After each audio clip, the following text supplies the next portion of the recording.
Alhamdulillah, salatu wassalamu ala rasulillah, amma ba'd. Teman-teman sekalian yang semoga senantiasa dirahmati oleh Allah subhanahu wa ta'ala, pada kesempatan kali ini saya akan coba membuat beberapa video. Kalau saya nyebutnya ngobrol di mobil gitu. Karena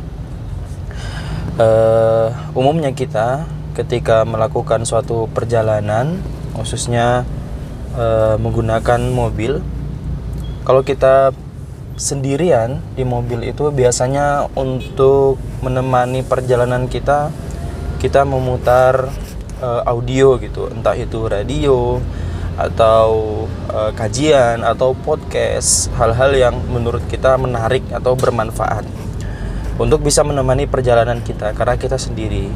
Tapi kalau ada teman itu akan lebih cair gitu. Kita ngobrol di mobil selama perjalanan ya, meskipun kadang-kadang teman perjalanan kita ada yang tidur, tapi it's okay. Itu biasanya memang kita ada topik pembicaraan ketika melakukan perjalanan, khususnya berkendara menggunakan mobil.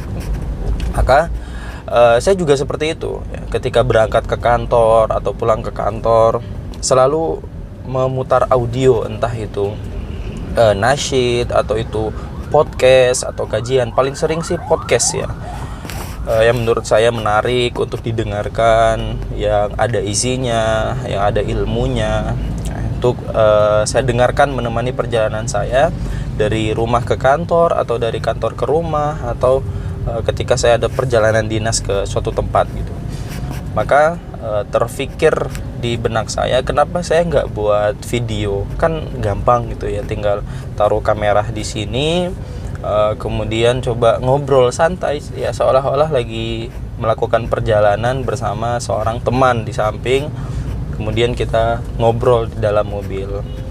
Nah, insya Allah kedepannya video-video seperti ini akan saya upload di YouTube, dan ya harus dipahami karena video ini diambil di mobil dalam perjalanan, ya tentu ada suara-suara bising kendaraan gitu, atau mungkin nanti ada suara jeduk gitu karena ada lubang misalnya di jalan. Nah, untuk topik yang akan saya bahas adalah topik-topik yang ringan, yang mungkin ada kaitannya dengan ilmu agama, atau kaitannya dengan ilmu public speaking, atau kaitannya dengan ilmu sales and marketing, ya sesuai dengan yang saya ketahui saja. Saya tidak membahas hal-hal yang kurang saya pahami. Misalnya bahas politik, itu saya kurang terlalu paham, hanya kulitnya saja, atau membahas hal-hal lainnya yang memang tidak saya kuasai. Insya Allah saya akan membahas tentang apa yang pernah saya pelajari, apa yang pernah saya dengar, apa yang pernah saya baca, atau apa yang saya pernah lihat, dan seterusnya. Nah, untuk topik pertama kali ini, insya Allah saya akan membahas tentang menjadi yang terbaik. Karena tidak bisa dipungkiri bahwa setiap kita sebagai manusia pasti ingin menjadi yang terbaik, dan kita dituntut ya, sejak kita kecil untuk bisa menjadi yang terbaik. Kita dibangun dengan paradigma bahwa yang terbaiklah yang akan menang gitu, yang terbaiklah yang akan dipandang, yang terbaiklah yang akan dianggap gitu. Karena fenomena ketika kita berada di dunia pendidikan, misalnya di sekolah, seorang murid itu akan dianggap murid terbaik atau siswa terbaik tatkala dia menguasai semua mata pelajaran gitu. Tidak ada murid terbaik yang dia cuma bisa menguasai satu mata pelajaran saja. Dia tidaklah dianggap sebagai murid terbaik. Ya cuman murid yang bisa, misalnya dia mahir di bidang olahraga gitu, sangat jago di bidang olahraga, tapi di matematika, fisika, kimia, atau ekonomi, akuntansi dan lain sebagainya itu dia nggak mahir gitu. Maka dia akan dianggap sebagai manusia, siswa biasa yang jago olahraga gitu. Bukan yang terbaik. Karena yang terbaik adalah dia yang bisa menguasai semua bidang atau semua mata pelajaran. Dia jago matematika, fisika, kimia. Kalau dia IPS misalnya ketika SMA, ya dia jago ekonomi, sejarah, akuntansi, psikologi, dan seterusnya. Nah, dari kecil kita sudah dibangun seperti itu, sehingga kita beranggapan bahwa orang yang bisa menjadi yang terbaik adalah mereka yang punya semuanya, punya kemampuan untuk bisa menguasai semua hal atau semua bidang. Bahkan kita sering mengkotak-kotakan bahwa orang yang bisa jadi yang terbaik, yang punya peluang untuk menjadi yang terbaik adalah mereka yang memiliki power, ya, memiliki kekuasaan misalnya, atau mereka yang memiliki harta, yang mana mereka itu dianggap punya kesempatan yang lebih besar untuk bisa menjadi yang terbaik.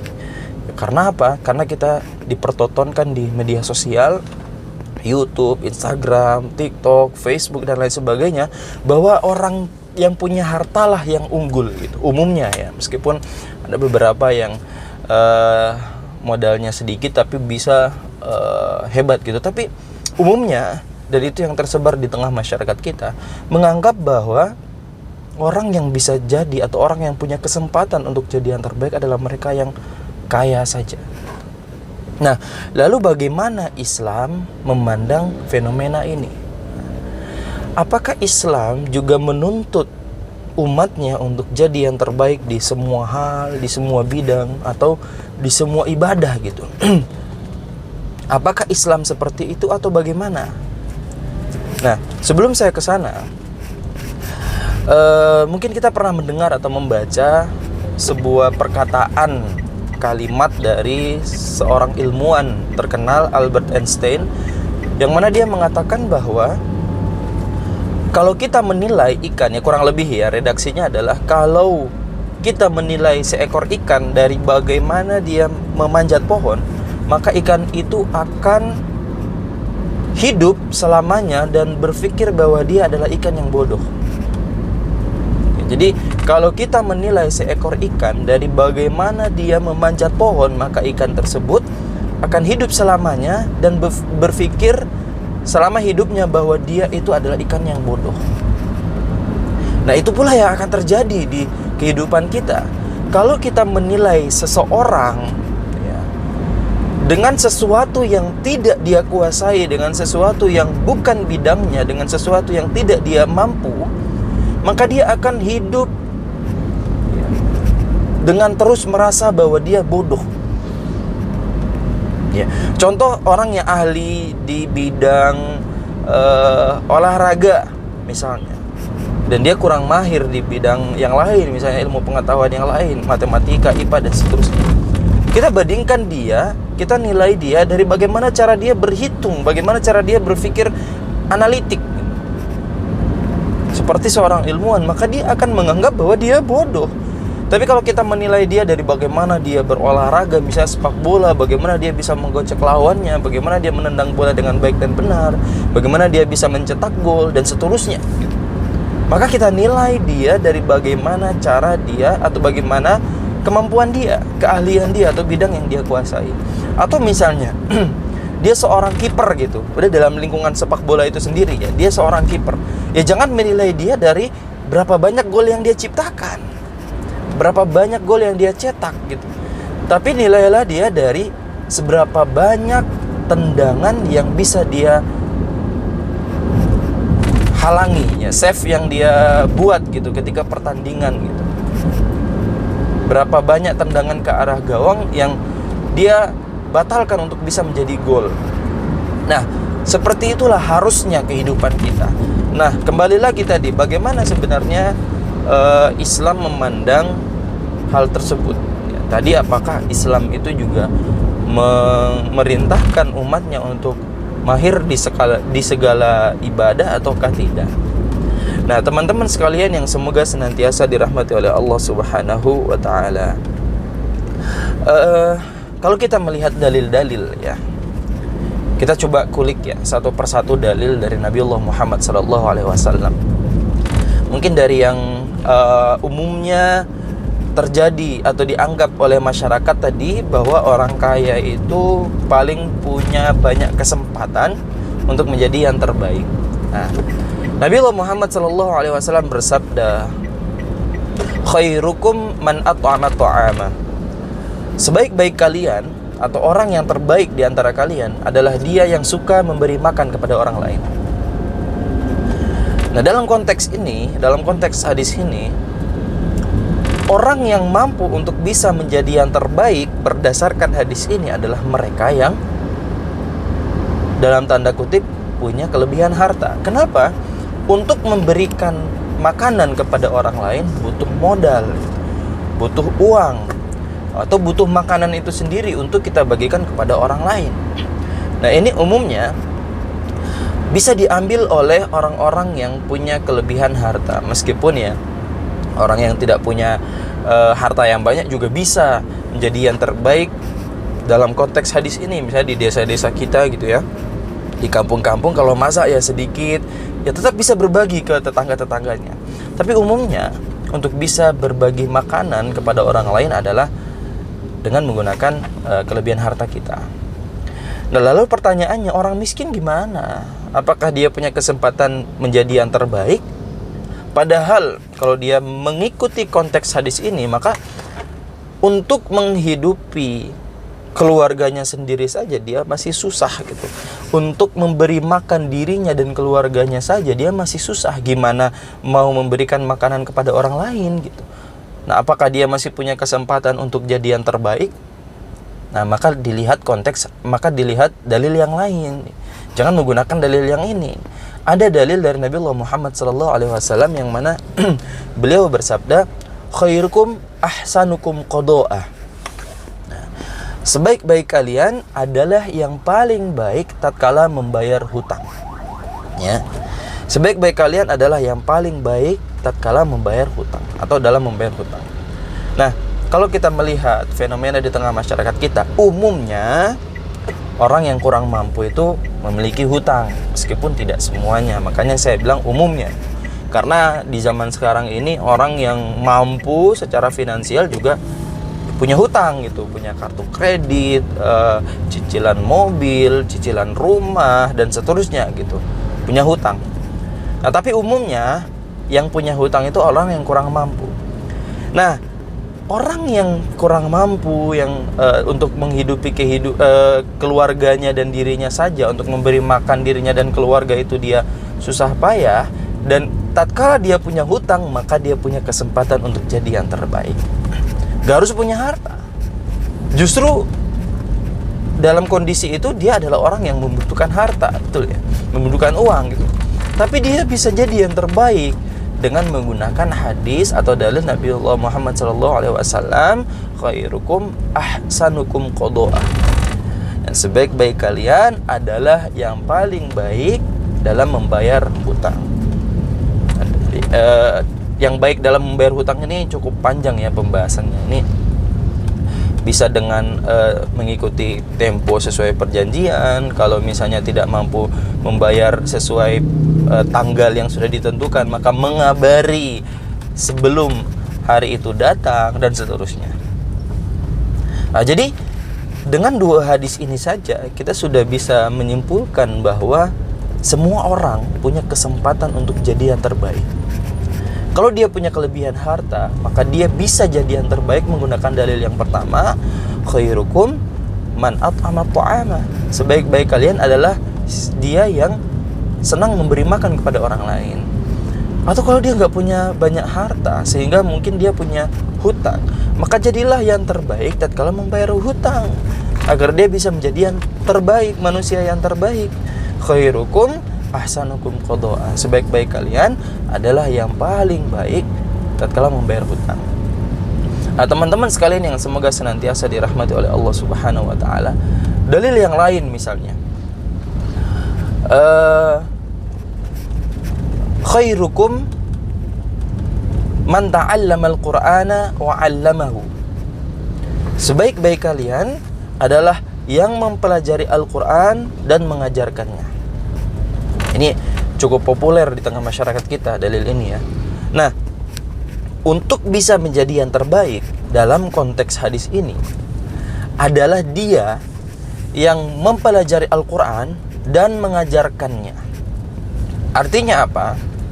Secara sederhana bisa kita maknai bahwa dia mempelajari Al-Qur'an, misalnya menghafal Al-Qur'an, mempelajari Al-Quran, bagaimana cara membaca Al-Quran dengan baik dan benar, tajwidnya, kemudian tahsin, dan seterusnya. Atau dalam konteks Al-Quran secara umum adalah ilmu syar'i, yaitu dia mempelajari ilmu syar'i di pondok pesantren misalnya, atau membaca kitab-kitab dan seterusnya. Kemudian dia mengajarkannya. Sebelum dia mengajarkannya, dia harus pahami dulu apa yang dia pelajari. Dia harus mengerti dulu apa yang dia pelajari, entah itu dari membaca buku atau mendengarkan kajian dari ustadz, atau di sekolah secara formal atau informal dan seterusnya. Dia harus paham dulu, kemudian dia wa'allamahu, mengajarkannya. Itu bisa jadi yang terbaik menggunakan konteks hadis ini. Lalu pertanyaannya, gimana kalau dia yang untuk memahami apa yang disampaikan ustadz saja dia susah, dia kesulitan, apalagi mengajarkannya kepada orang lain? Kadang-kadang pulang dari kajian dia, apa lagi yang disampaikan ustadz tadi, gak paham, gak bisa menerima dengan baik, karena ada orang-orang yang qadarullah seperti itu. Nah, dia punya gak kesempatan jadi yang terbaik dalam konteks menuntut ilmu ini? Padahal untuk mempelajarinya saja dia agak susah gitu, karena susah untuk memahaminya, apalagi mengajarkannya. Bisa nggak dia jadi yang terbaik?